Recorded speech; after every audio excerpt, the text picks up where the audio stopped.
What's going on, guys? We're back.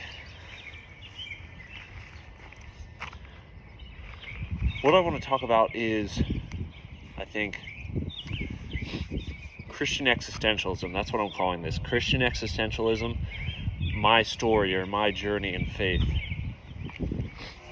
And I'm trying to use that word technically here because while elements of deconstruction or evangelicalism, these sort of more popular terms right now, are out and about on the internet. You can read lots of deconstruction or watch lots of deconstruction stories.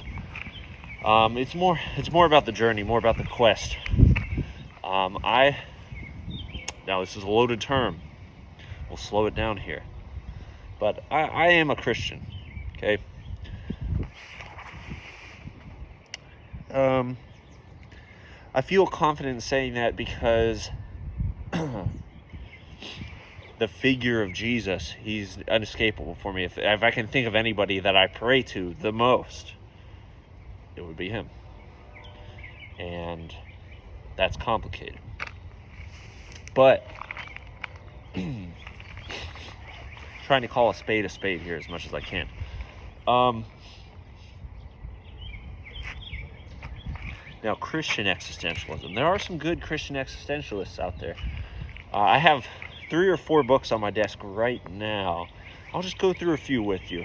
And maybe there's some names in the group of Christian existentialism that you're not aware of or you'd be surprised by. Now, existentialism is a little bit more, this is why I appreciate it. It's a little bit more of a school of thought or broad category rather than like a lined out philosophy, like you got to believe these things. There's all sorts of interesting thinkers. What is that? Is that a woodpecker? I don't know. There's some good woodpeckers over here. Sometimes I walk around and try to find them. There's big ones and small ones. Anyway, the school of philosophy of existentialism, Christian existentialism, existentialists having a vein of Christianity in them, broader than you think. We got people in there like Viktor Frankl, Dostoevsky, even Nietzsche, Jordan Peterson.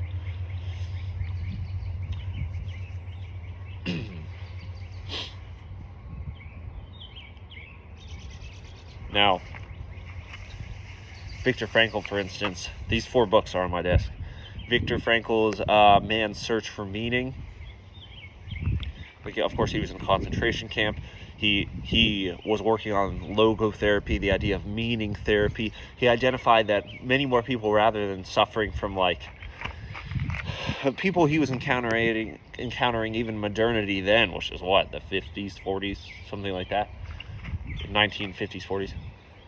The modernity then, people were suffering from a lack of meaning, from a lack of connection, and suffering almost from pleasure more than pain, of boredom.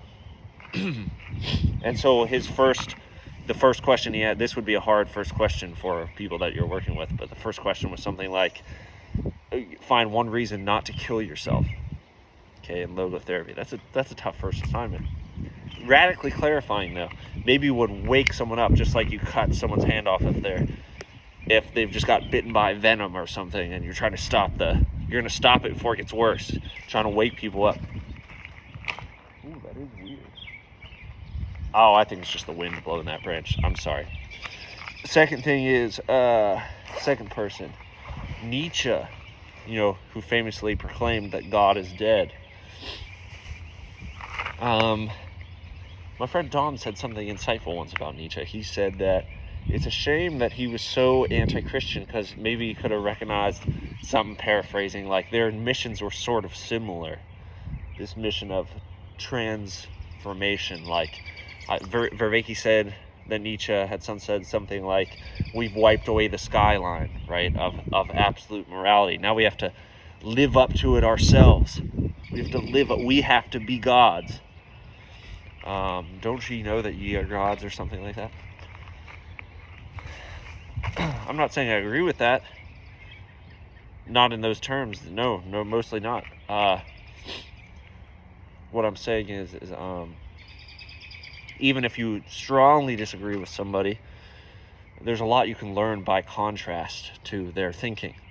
You can learn from the extremes. I think that's why I gravitate towards them. I'm often looking for the exception to the rule, which makes the rule kind of hide in plain sight to me sometimes, makes things harder for me than they need to be. But by the same token, we all have different aptitudes for things. We all recognize different patterns. Dostoevsky,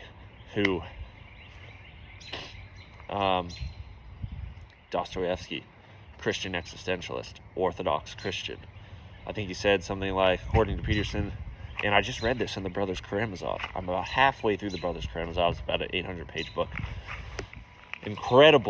Just an incredible depth of understanding of people and different perspectives and motivations. But anyway, Dostoevsky said, everybody's responsible for everything that happens to them and everything that happens to everyone else.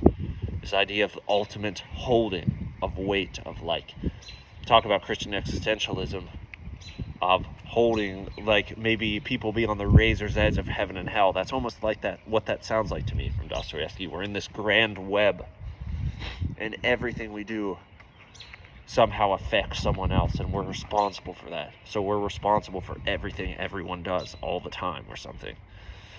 He was an extremist. Peterson said that he would have kind of like seizures or something, or he'd start to come to a combination of an idea like that, of everything being interconnected. In his writing, I mean, he wrote the best fiction book of the 20th century, the Brothers Karamazov. The best, right? Even for just someone to say that about what you wrote.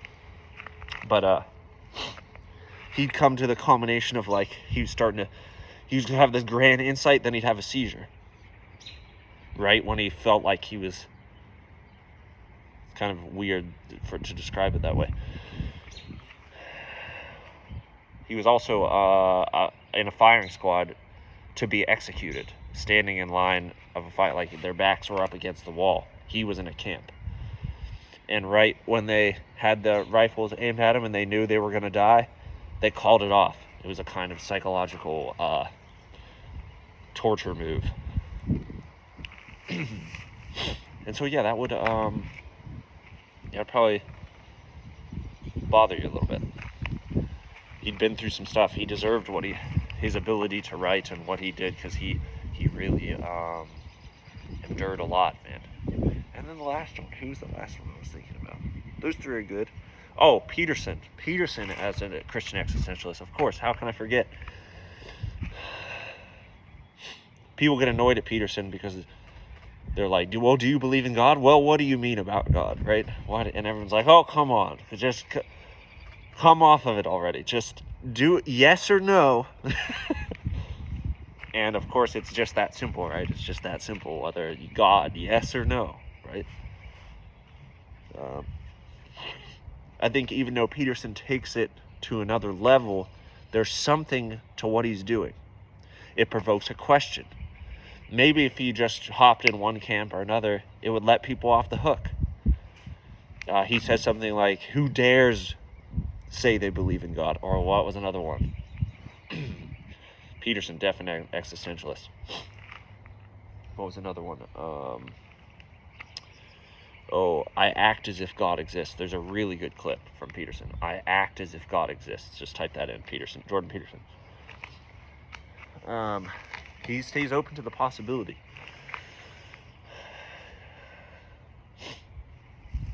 But actions speak louder than words, right? That's the idea.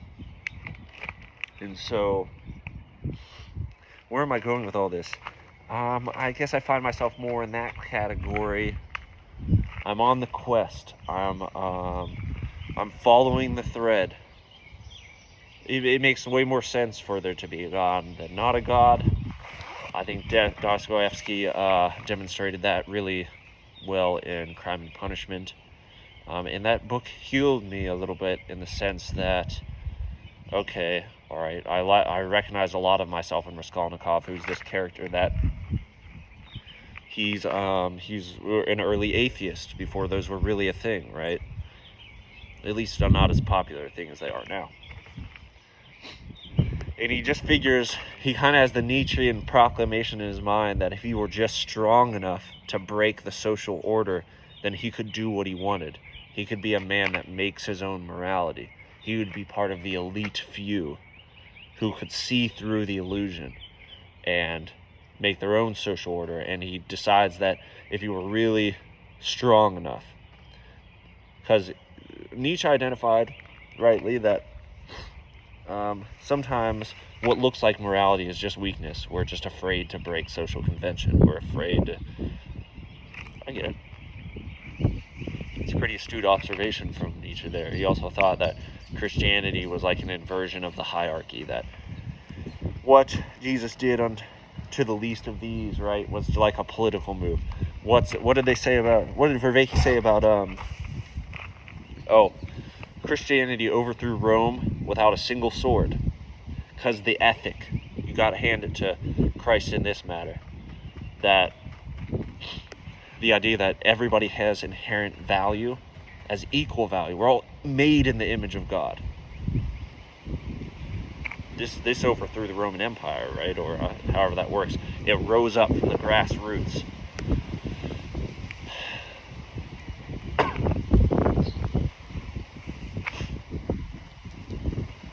Where was I going with that?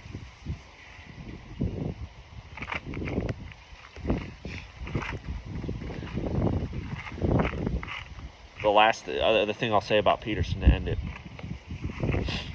He was smart in his identification that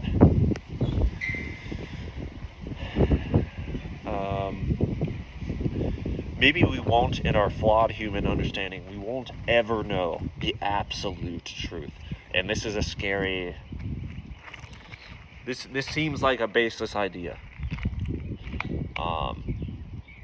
That, well, how can we know anything if we don't have an absolute truth, right? That's the common idea. I get it. That's solid. However, there's another school of thought that, well, we're pretty flawed. We're pretty biased. And so it's hard to know an absolute truth, because there's things we thought were absolute truths before. We can imagine this in our life. There's things we thought we knew. Excuse me. We thought for sure we knew, and then it changes. And you have a couple of those experiences, and it shakes your faith a little bit in the thing. So Peterson identified the existentialists believe generally that we might not be able to know the absolute truth, but we can know what's not true. Okay, is God the devil? No. Is good evil? We don't think so. I mean, so we can start to hone in on it. We can start to describe around the God-shaped hole. And I think this is via negativa, the idea of via negativa, that we can know something more by what it's not, right? Where the process of elimination. Why is that important? Well, because most of the time we're always in progress here. Change is the only constant. We're getting closer. We're on the path. We're on the journey. We're on a quest. That's why Christian existentialism vibes with me. A little bit about my story, guys. We're about 15 minutes in. I'll try to give you 15 minutes of how I got here. I hope that wind's not too... I'll try to give you a little bit of my story here. From when I was a kid, I was always conscious of God. I always believed in God. I had sort of an early guilty dynamic. I wanted to make sure what I was doing was right. I didn't want to go to hell. I was very afraid of hell. That can be a traumatizing idea for a kid. I mean, it's easy to see why. It's a lot is at stake there. And there are some... Look, I get it. We're overdiagnosed nowadays. Everybody has something. Maybe everybody does have something. It is possible. But I think often when the people say things like OCD or neurodivergent or something like that. It's just a framework. It's just words. Okay, what is OCD written in the stars somewhere? Is it like? It's just words to describe a pattern of behavior. People have varying degrees of it, and it can be brought on by environmental things, personal. It can be pretty well cleared up by just like some cognitive behavioral therapy and stuff. Anyway, it's just a way to describe a pattern of behavior, and all I'm saying is, as a kid, I confessed a lot, and it was like this ritual I went through to relieve myself, but then I could always find something. And it turns out there's a pattern of behavior called scrupulosity. Reading a little bit about other kinds of OCD, it's fascinating. There are people that have way worse things, like they think that they've hit someone in their car. Like, there's people out there, I was reading case studies from this private practice in New York. And as weird as it is, I can kind of relate to it. There's people that drive their car around the block and they think they hit somebody like it wouldn't be obvious. And so they circle back around the block and they keep circling around the block. Or they're afraid they're going to steal things. Or there was one really weird one where this kid sees shapes. Like, you know how you close your eyes, maybe you look into the sun, close your eyes, and you can kind of see like purple shapes or something, green shapes. Well, he couldn't get that spot out of his vision. And he'd be so fixated on that spot and so afraid it wasn't going to go away.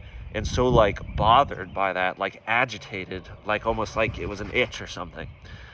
That even he was on a date with a girl and he really liked this girl and he even kissed this girl. But these shapes bothered him so much that it was ruining the experience, even with this girl that he was interested in and infatuated by. Isn't that crazy? Isn't that weird? We do funny things to ourselves. Who knows why that happens, but it's a good way to understand negative patterns of behavior, and some of that was wrapped into how I understood God, and I'm not trying to blame anybody. I'm just trying to process through some of this stuff. You hear what I'm saying? How my thinking has shifted, and this is a helpful way to do it for me.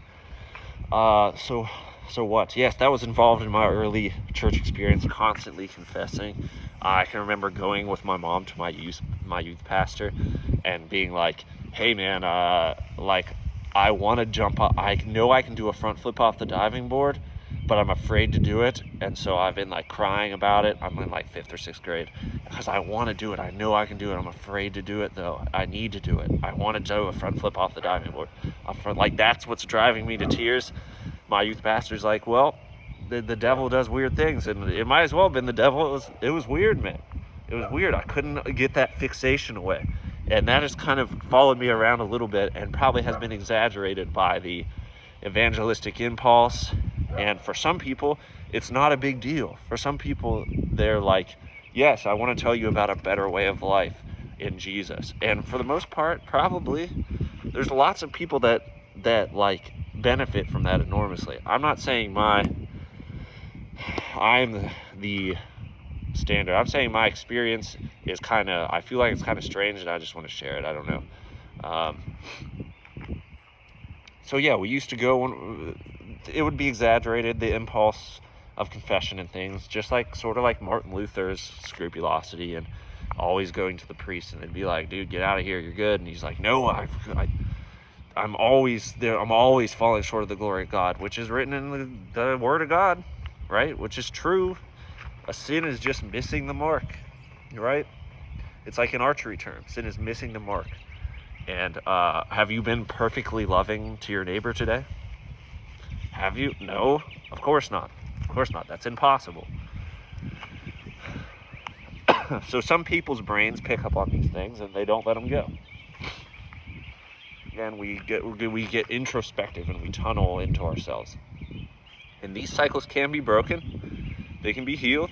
You can chill. But mine was exaggerated for a while. One way is we used to go to these things called Dare to Share.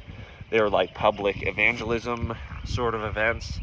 and these kids would we as kids would be going to walk in early in high school or 7th and 8th grade, would be approaching people about Jesus, telling them the gospel. We'd been given a format, right? Or we'd watch a skit about how our friend wrote us a letter from hell. They wrote us a letter from hell because they were in hell. That's how the skit worked. And maybe that was just a little heavy. You know what I mean? Maybe that was maybe that just wasn't the right presentation. To be completely honest.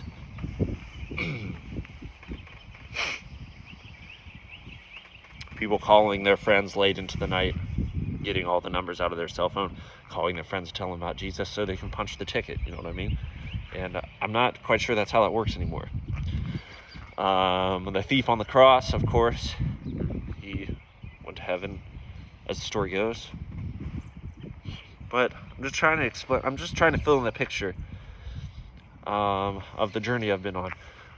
Get into high school. We have this cool youth pastor.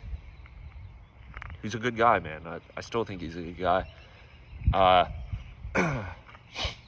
We did our youth pastor. I mean, our youth group was cool. We did sports together. We did lots of extracurricular activities that were just wholesome. Going to cool concerts, going to weekend retreat places. It was a good place for kids, man. It was a good upbringing. And there's lots of positive memories. We would go do outreach at project areas in West Virginia and get to meet those kids and see what poverty was like for those kids and stuff. And we generally made friends with people, and it seemed to enrich everybody's life. Just doing the typical evangelical American youth group thing. I'm not speaking about these things like they're negative. There was a lot of good threads. And so my youth pastor, he ends up cheating on his wife. I'm not sure the exact details of this. He was sending photos to another woman. I don't think she was underage or anything, nothing like that. But dude messed up. He did mess up. If for some reason he would ever see this, of course he messed up. What he did was wrong. Damaged a lot of people.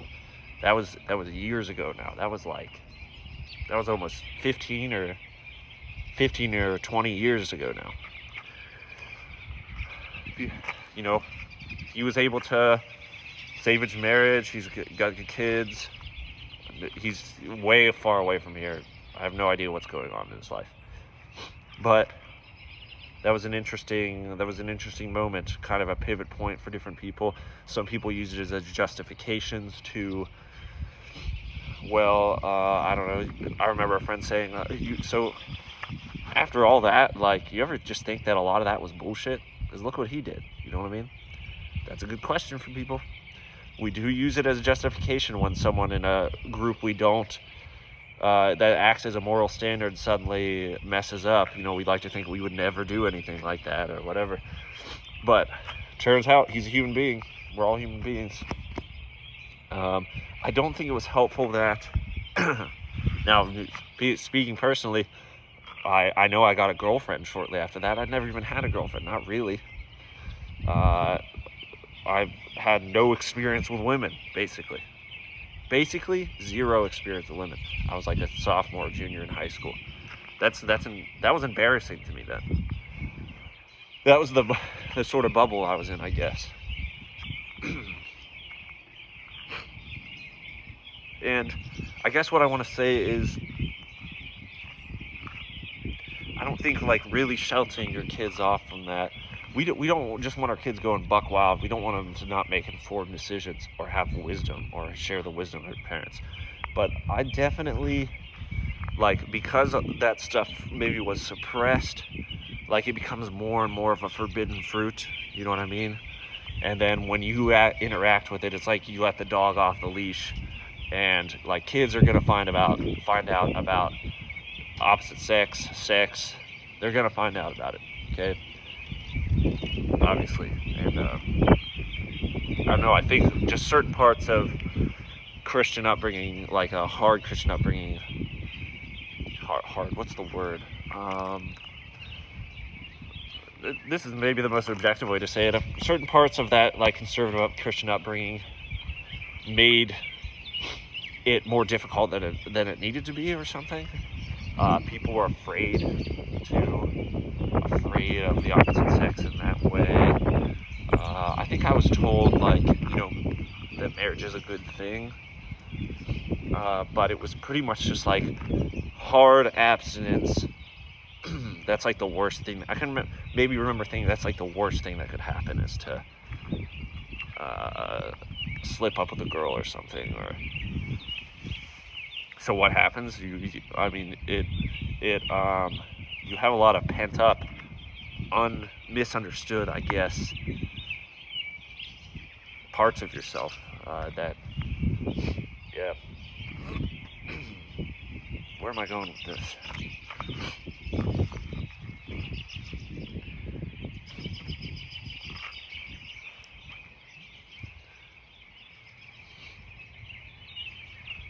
So,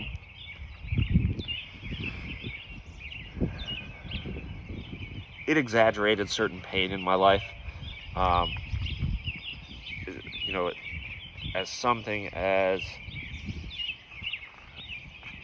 I guess, the guilt and shame cycle of sexuality that's kind of wrapped into that whole conservative Christian dynamic, I think kind of exaggerates the problem. It did for me, at least. My guilty conscience, learning about girls, it was torturous, man. It was like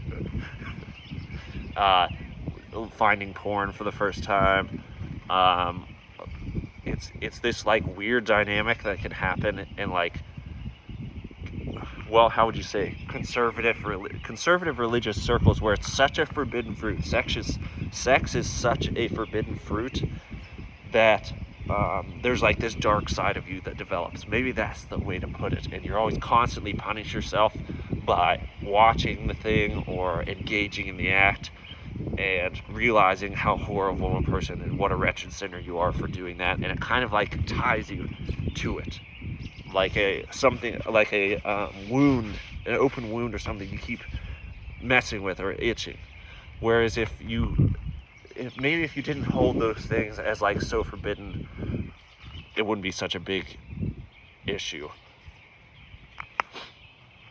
I'm trying to think through that. Sometimes fixations are like the Chinese finger trap, right? You got to reframe the problem, relax a little bit, instead of constantly trying to pull away from it and reinforcing the cycle. There's good evidence for that, in like Alan Carr's methodology of how to quit smoking. He just basically convinces you don't really want to quit smoking. It's kind of gross. Same thing with porn. Everybody can make their own decision on that. Everyone's adults. Make your decision on that. But if something's like gross, that's part of the thing that like creates a super normal stimulus in your brain that keeps bringing you back to it, or like shock value stuff on your feed. That's what it just keeps driving the algorithm's just pulling you deeper and deeper into the muck. Okay, we have to be very aware of those dynamics. There's a part of ourselves in the limbic system or something that overrides the like, I don't like this anymore. You know what I mean? So you just gotta kind of build a, like, in a relaxed way. You don't double down on, I am never getting on social media ever again. That almost guarantees that you're getting back on it. You know what I mean? It might not. The abstinence-based streak stuff works. It can work, but try not to make it a forbidden fruit. It might make it harder than you think. If you don't like it, just chill. Just chill on it. Alan Carr, he's a great reference for that. You guys should check this guy out. He's been helpful to me, objectively. Okay, anyway, we get into college. Sorry for the full rant there, but we get into college, and I learn about Reformed theology for the first time. Reformed theology, man. There's a guy that my pastor when I was in college I'll just keep people anonymous here. I have nothing bad to say about him. I actually really like the guy. In the, like, we talked maybe in the winter or maybe in the fall. Excuse me. We talked in the fall, and man, he experienced a lot of the same stuff that I have. Doubt about different traditions of Christianity, Catholicism, Orthodoxy, Eastern Orthodoxy. And yeah, I have a lot of respect for the guy, man. He really listened to what I had to say. He had his own takes on things, but he mainly listened. And anyway, we were introduced to Reformed theology by him. He made a really insightful note that like the advantage of Protestantism is that they can reform. I think from his vantage point, there's a certain kind of infallibility that the Catholics or Eastern Orthodox claim, that they kind of boxes themselves in when the Protestants can reform and we can update. That is pretty interesting. Now, we were introduced to like Romans 9, Calvinism. We were introduced to like the 5 solas from him: sola fide, sola scriptura, grace alone, glory to God alone, Christ alone, right? Sorry, I'm not a scholar of these things, guys. I hope that's right. The tulip, the 5 solas, that all we need in the Christian walk. And I'm telling you what, when you're coming from American evangelicalism and things are a little more like loose in the theological lens, I hadn't even heard the word theology. I hadn't even understood that there was a framework to how we did the Christian thing, or it was mind-boggling. And it's no wonder that people get sucked in and radicalized. We went hard. Me and my brother, we went hard cage stage. We were like going back to our old church and talking and telling them, picking apart the Bible study, telling them how they were legalistic.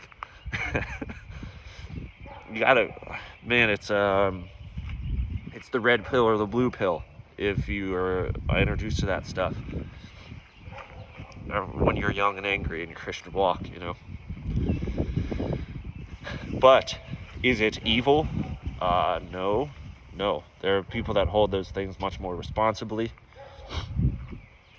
I do want to say that people hold these things much more responsibly and mature with the doctrines. I bring it up because that was my experience with it early. The church I was going to then, back in college days, they had thrown off all pretense. Well, I forget what the name of that movement is with Mark. What is his name? I don't know. He's a really famous preacher guy at the time. It was like they were using a more attractional model. Like people were smoking. The band was a rock concert, but it was a freaking good rock. Like, just to be clear, it was freaking good music. Everybody that was in the band had like a metal band also. So actually, it was pretty dope. People bag on that, but good music is good music. Maybe they play a Rolling Stones song or something. People were smoking cigarettes. They were cussing. We were like, people are cussing. But they're like, man, those are all just words, you know. Paul actually says shit in this part of Philippians or something. I don't know. You know what I mean? The Apostle Paul. And largely, people speak to each other in different dialects, okay? If you tell your buddy, hey, man, that was fucking awesome, he's not going to think you're cussing him out. You know what I mean? But anyway, it was all these ideas were being introduced to us. They were churning around. They had totally spun me and my brother out. We were driving home after reading through Romans 9 with this guy. And we were just like, we're learning about free will. What if we don't have any free will? The red pill or the blue pill? How deep does the rabbit hole go? It goes pretty deep. Well, I guess what I intend to say with all that is that was the first time I'd heard the word theology, that I was really thinking about my thinking. Around that time, let's see, around that time also, I was taking my intro to philosophy class with Nicholas Merriweather, and Nick was having us read books that I still have in my office. I hope the wind's not too bad for you guys, sorry. He was having me read books that are still in my office, like Nietzsche's Twilight of the Idols, I just mentioned that, Plato's Republic. Those 2 books are in my office right now. They stay in my office. And he came in the first day of class and he was like, guys, these ideas are very powerful, okay? They make or break people. They change people's lives or they ruin people's lives. They cause wars, all right? I mean, Nietzsche, with God is dead, just in general. I remember Vervaeke framing it as World War I happening, and tanks, metal machines of death, just as far as the horizon can span. Like Nietzsche said that when questions become too big, people go to war. The idea of God being dead or something like that, right? You can learn from these people, even if just by contrast. Okay, so where was I going with that? We were thinking about our thinking for the first time. Intro to philosophy, Reformed theology. The frame was constantly being broken. It was being broken. Now we rode that out through college, and through early out of college. The next 6 years or so, I was on that. Then I went to work, about to get married, went to work with my dad. And it was hard to carry the weight of all that, man. It was hard to be evangelizing people. I am an evangelist by nature. Here I am giving you an hour-long rant, right, about my faith. But for all the things I'm doing, I'm an enthusiastic person. I'm 96th percentile enthusiasm, according to Jordan Peterson's Big 5 personality test. You should take this. It's insightful. What we like is insightful things that are thoughtful, right? So again, in this story, I'm not trying to make anybody evil. I want to share.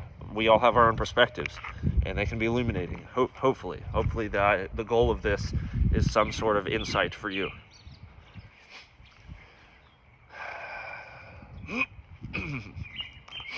We're constantly making and breaking the frame. I was an evangelist. I would go to Kroger in the middle of the day to tell people about Jesus because I didn't want them to go to hell. Why should I spend my time doing it? If I believed that, think about this. If you believe that, and atheists will even criticize Christians of this. If you really believed it, this is all you do is talk about Jesus. And it's like, well, I kind of picked up on that and was stranded on the street corner, approaching homeless people, approaching people in the Kroger parking lot, talking to, I don't know, freaking telemarketer or something, calling family members on a Saturday morning. I was doing the whole thing, man, and it was kind of unstable. I realized I couldn't live up to that myself. People that I was like telling them that they were depraved basically and needed salvation, like some of these people were more admirable than me. I'm just like, what am I really? I need this message for myself more than anybody, man. Maybe around that time, maybe I started to encounter people from other branches of Christianity. Christian existentialism, the lens keeps widening, okay? Not to widen forever or to just live in confusion. Let me make this caveat if you're still with me here. The goal isn't just to live in confusion. That would be counterproductive. It's a temptation. Constant novelty, always new ideas, and I'm prone to that. A little bit of a lightning rod. Maybe this is like a body of Christ kind of thing. Some people live on the borders. Some people look for the exceptions to the rule. I was telling, or Rafe had commented in the Evolve Move Play like tribal forum that we have online. and he was talking about Plato's Republic, and I was like, man, I've started that. I was about halfway through. It's on my desk, but I've read Nietzsche's Twilight of the Idols like 4 times voraciously online, underlined everything, and here's what he says about Socrates. And Rafe was like, well, I chose to read the rule first instead of the reaction. I chose to read the source material first instead of the reaction to Socrates. And I'm prone to that. I can read, let me be honest, I can read I'm interested in the exceptions, the outliers. Probably what makes me a Christian existentialist right now. But it's not just to run around the issue forever. Like, I'm hoping that it leads somewhere, and then the process of elimination you start to see the invariant principles, right? Like we talked about in my EMP story. Not to go too far down that rabbit hole. Okay, where are we going here? Couldn't hold it. Come back. I start to meet people in other Christian denominations. Denominations, but also traditions. Like, I met a Catholic who's a Catholic apologist. That's why he came to Portsmouth. He's a really cool dude. It was confusing to meet someone who's supposed to be like the enemy to Protestants, maybe. That, it's up in the air whether they're saved or not, according to some Protestants. It's at least not a sure thing. And yet, this guy seems like a better Christian than me. This guy seems like not just a better Christian, a better person than me. He's got a family, and he just is a cool guy. And what hope do I have if this is who I think is the enemy? You know what I mean? And funny story, I think I had encountered him actually, where he wanted me to do a logo for him, for like their youth movement thing, or even maybe it was the church, maybe it was the whole church.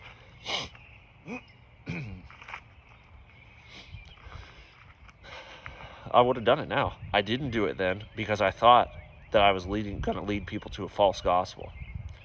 I was advised not to do that as well. I was torn over it, then I was advised not to do it, and then I called him and just backed out on it. And I didn't even give him the sketches or nothing. Then a couple years later, I felt like, I messed up. So I called him. Hey, dude, I'm sorry. I'm sorry for backing out on you on that. I think I was wrong. And he was like, whoa. He literally said, whoa. We just chatted about it for a minute. He's like, dude, I wasn't upset. Totally cool. I understand, but I'm surprised. I'm like, yeah, well, I'm just trying to, well, I know you're a good guy. I know you're a Christian. I don't know if I said that specifically, but that's how I felt.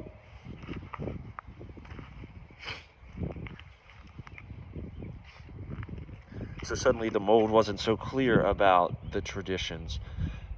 Then I start hanging around this guy that's really interested in Eastern Orthodoxy. I won't say his name, even though he wouldn't care if I said his name. I don't know if the term ortho bro is offensive to him or is it not. I won't use it. Okay, I know I used it, but that's not necessarily him. Then he opens me up to a whole other world of Christianity that was like, all right, well, when we were American evangelicals, we encountered Reformed theology with that pastor that was at our college, and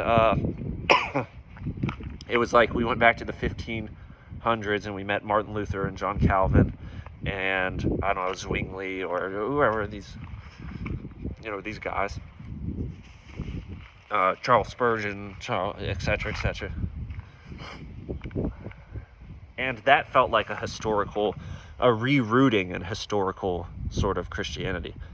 But then it turns out that goes back even further, before the Reformation, to the Catholics. And then there was a split between the Catholics and the Eastern Orthodox, and so you keep going into the Eastern Orthodox, and it's like Aboriginal Christianity. And things are way more magical and ritualistic, and it's like Lord of the Rings or something.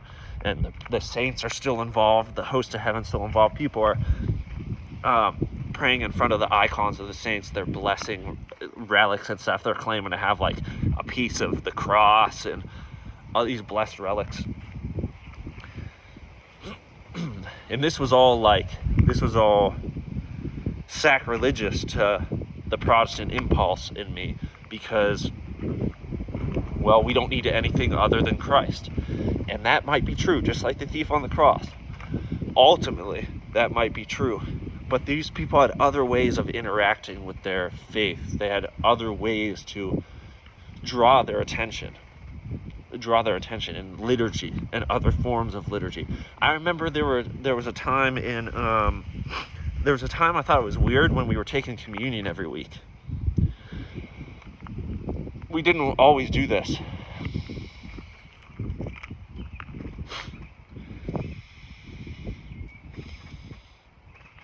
But then we started taking communion every week, and I thought that was too much. Now it's no big deal. It's just part of what we do. It's what we do at my church. And the worship at churches has changed. It's become simpler. We go back to the hymns. They're arranging the liturgy. They're trying to... people are in the Protestant tradition thought that if we threw off all tradition, that it would draw more people that are outside of the church into the church, because there'd be no pretense. But instead of non-Christians becoming more Christian, I've heard it explained this way. Instead of non-Christians becoming more Christian, Christians became more like non-Christians. And what people actually wanted maybe is that religious impulse in us wanted a little tradition, a little ceremony. Before our morning jiu-jitsu class, I'm like, guys, let's step off the mat, bow, let's try to keep a little ceremony. We want to recognize what we're there to do. I know we want the gym to be inviting and all that, and I'm like that's my whole brand, okay? But we want to keep some ceremony. We want to dialogue with one another, but we don't want to interrupt one another. We want to do the techniques together. We want to have some path and journey that we're on as a group. We want to know what you should and shouldn't do on the mat, how to respect our time training, how to respect each other, what we say, what we don't say, how we act appropriately with people. Same thing in church, and we try to strip away all that ceremony. People were smoking and cussing in church, and I don't know that it was appropriate. People were wearing clothing that is super casual. I can wear this to church, right? But I try not to do that now. Even now, in my Christian existentialist impulses, a suit jacket sometimes, that's cool. I don't wear a tie, but a suit jacket, jeans, nice shoes. There's some things you can do to remember where you are, remember who you are, what you're doing. So I don't think that, all to that point, more formal forms of Christianity, it's a reductionist impulse in us as Protestants to try to strip all that away and to be cynical of that. That's a super Protestant impulse. We got to be careful of that. We got to think that we can't just look at people or a priest in vestments and be like, idiot, I don't know, Pharisee, you know what I'm saying? We can't do that. We're smarter than that. We're smarter than that. We're better than that. What's wrong with beauty? What's wrong with stained glass and beautiful depictions of biblical stories? I know people get upset about painting Jesus, but what's wrong with pictures of other biblical stories? What's wrong with renditions of that? Everybody likes The Chosen. People like the Passion of the Christ, right? Maybe. There's all sorts of stories that are going to be told. Why are we not telling the Bible story? There are some people make the argument that once you remove religious art from churches, other sort of arts start to take its place, or art out in the world becomes more religious. Even Christ pops up in Marvel. Tony Stark has the five Infinity Stones, and he sacrifices himself. Tobey Maguire in the second Spider-Man has 2 webs and he's trying to stop the train from falling off the cliff, and he's in that Christ-like pose, man. It slips in. If we don't have religious art, it's going to show up other places, or something that shouldn't become the religious focus becomes the religious focus. What am I trying to say with all that? Christian existentialism, guys, the lines kept getting wider, and I felt like I still feel like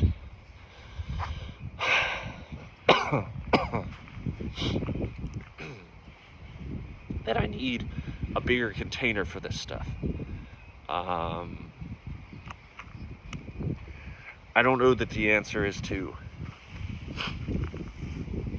well, what would I say?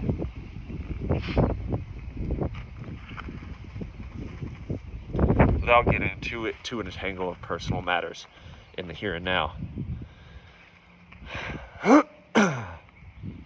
It's more complicated than we think, okay? We're prone to mistake the part for the whole. This could be a body of Christ sort of thing where, as someone that's softly identifying as a Christian existentialist, the only constant is change, of course. Maybe I have a different purpose with the Christianity stuff. I'm more of a bridge. I'm more of a person that's in dialogue. It is very difficult for me to hear people say, well, this is here how it is, and too bad, because that doesn't seem, that's kind of like, well, there are some of course there are things that are like that, like the 10 Commandments. You could say the 10 Commandments are like that. There's limits to the game. You got to frame the game. But to not be able to discuss these things, I don't think that's necessary. To not be able to discuss them, or to not be able to hear other people's perspectives, to not be able to dialogue, to what Socrates says, when two people talk, a third thing becomes known, right? And I don't know if we do enough of that, guys. Maybe the Christian existentialist path is to keep working on that process of elimination, bring some people together. If I'm a foot on the body of Christ, I don't want everybody to be a foot. That wouldn't make. What about the hands? What about the head? Okay. Maybe I'm exploring some of these things for a reason, and we're all called to something a little bit different. Whatever part of your journey of faith that you're on, I hope maybe some of what I had to say is helpful to you. Appreciate you guys. God bless.